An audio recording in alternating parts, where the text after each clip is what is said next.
Let's start with the left side spin serve. The main issue for most amateur players is, to summarize, they either can't serve sidespin-topspin, or their short serves have no spin. Many players struggle with short serves because they are only brave enough to touch the ball. Why only touch it? Because as soon as they use force, the ball goes long.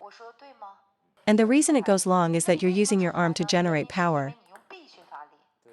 For example, watch how easily I can push this short backspin ball short. But if I try to use a driving motion to keep it short, it's impossible. No matter how light the touch, the ball will go long. I can execute a short push because I'm using my fingers and wrist. Because the power is well controlled, and it's primarily generated by the fingers and wrist. So, the first key to a short serve is to keep your motion compact. Don't use your upper arm or forearm. Use only your fingers and wrist. Here's an analogy: the upper arm is the big boss, the forearm is number 2, and the fingers/wrist are number 3. When serving, the big boss and number 2 shouldn't get involved. The core principle is to use your fingers and wrist to create friction. Even if my motion looks big, at the moment of contact, the arm isn't applying force. It's still the fingers and wrist creating the friction. Next time you practice serves, try locking your upper and forearm and using only your fingers and wrist. Your serve will definitely be better than when using your full arm motion. Serving isn't about using your entire body's force at once. The motions for long and short serves are different. That's the first point. Second point, why do other players' serves have a subtle, explosive power? I'll serve 2 balls with the same motion. Notice the huge spin difference between the first and second. The first. The second. Why is the second one so spinny? Because it has that hidden power. As my father calls it, deceptive force. This hidden power is far more threatening than a big, obvious swing. A visibly forceful serve often has very little spin. So, at the moment of contact, how do you generate more force? By using your fingers. It's like snapping your fingers. The force must be concentrated to make a sound. An instantaneous burst of finger power. You need this explosive power to make the ball spinny. So, for a spinny short serve, your fingers must generate the force. Look, I'm not using my arm at all, only my fingers. The ball barely even bounces. When the fingers apply force, the friction becomes concentrated. Using the upper arm or forearm creates slow friction, while using the fingers creates very fast friction. We know the principle: the faster the friction, the stronger the spin. So you must control your upper arm and forearm and use your fingers. This has nothing to do with shakehand or penhold grip, it's a conceptual issue. Okay, on to the second major point. We love this effect. The opponent pushes one serve into the net, and on the next, their push pops up high. Because once it pops up, you can smash it directly. It makes things simple. So, when serving, you must understand what makes the ball pop up. If all your serves have the same spin, your opponent will figure it out after 1 or 2 mistakes. Therefore, the greater the difference between your sidespin-backspin and sidespin-topspin, the greater the threat. A small difference means a small threat. This means your backspin serve must be incredibly heavy, and your topspin serve can't just be a simple forward push. It must be a true sidespin-topspin. The ball must have topspin rotation. See, your topspin serve needs to create this effect where a simple push sends the ball flying. This way, they will fear your topspin serve, causing hesitation on the backspin, or fear your backspin, causing hesitation on the topspin. If your spin variation isn't enough, say, not a 1 to 100 difference but more like 50 to 60, the opponent can use the same return for both, which is not a threat. When the spin difference is small, it's a half-spinny serve, and it isn't threatening enough. Okay, first let's cover how to serve sidespin backspin. First principle, if you only contact the back of the ball, it will never be very spinny, no matter how hard you try. So, to generate spin, you must use a racket angle like this to brush the side of the ball. First apply force on the side of the ball, then add the backspin component. That's how you make the serve threatening and spinny.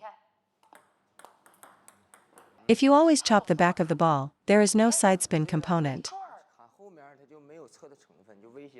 The threat is minimal, and the degree of spin is too low. So, step 1, find a way to brush the side of the ball. Step 2, find a way to make contact using the bottom half of your racket. So for a sidespin backspin serve, can you get the right friction by using the bottom half of your racket? I'll teach you how to find that side-bottom contact. The same principle applies to a push. Watch.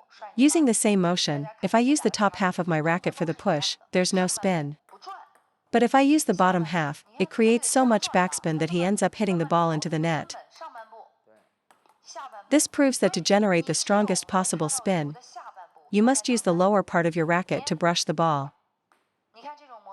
So how do you find the bottom half? Everyone, listen closely to this key point.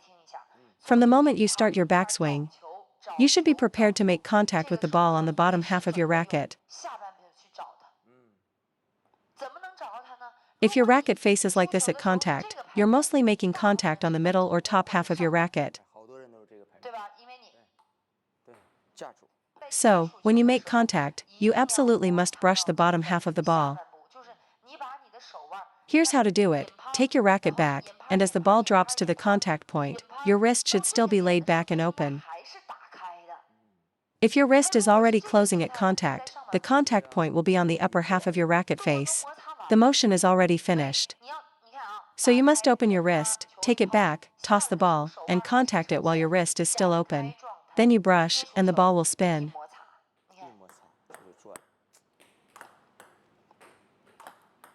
It's incredibly spinny. So if you want a spinny serve, you first must have the ability to brush the bottom half of the ball. When you serve, you can toss the ball and watch closely. That's how I trained as a kid, to see if I was contacting the bottom half.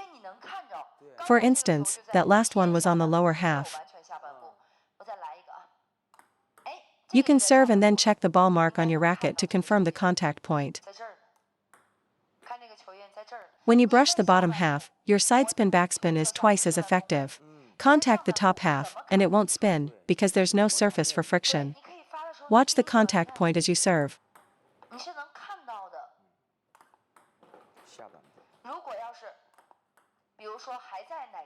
If it's wrong, adjust your racket angle. Another point, how do you generate more spin? Does the spin come from a long, sweeping chop like this, or a short, sharp one like this? Is it the first type or the second? It's the second. Regarding the friction distance, does spin come from a long brushing motion or a short one? It's definitely the short one. So, consider why your serve isn't spinny. Could it be because your overall motion is too large and too long? A motion that's too big and long leads to unconcentrated friction. So, can we make the motion more compact? Less wild? This isn't about how open your upper arm is. You need to use your forearm to meet the ball and your fingers and wrist to create friction. So, at the point of contact, can we keep the motion from getting too big and bring it a little closer to the body? For example, don't take your racket too high or too far back. Keep the contact close, and accelerate with concentrated friction. This is the second point. The third point is the direction of force. Watch. My backswing is at the same height as the dumbbell. This serve is very spinny because the friction is sufficient and highly concentrated at impact. Your problem right now is that you're holding the racket too high. The whole process is too long, so the friction is weak and unconcentrated. So I recommend that for both topspin and backspin serves, the entire brushing motion should be this big, very compact. You don't need a huge swing that won't generate spin. So our overall motion, whether for sidespin-backspin or sidespin-topspin, must be more compact. That's all you need. The rest is just supplementary motion. Things like loading your arm, the follow-through, and deceptive motions are all supplementary. At its core is what we call inch power, zu engine. Literally, it means generating force over a short distance. If you stretch it out, it's no longer inch power. 男生还是女生？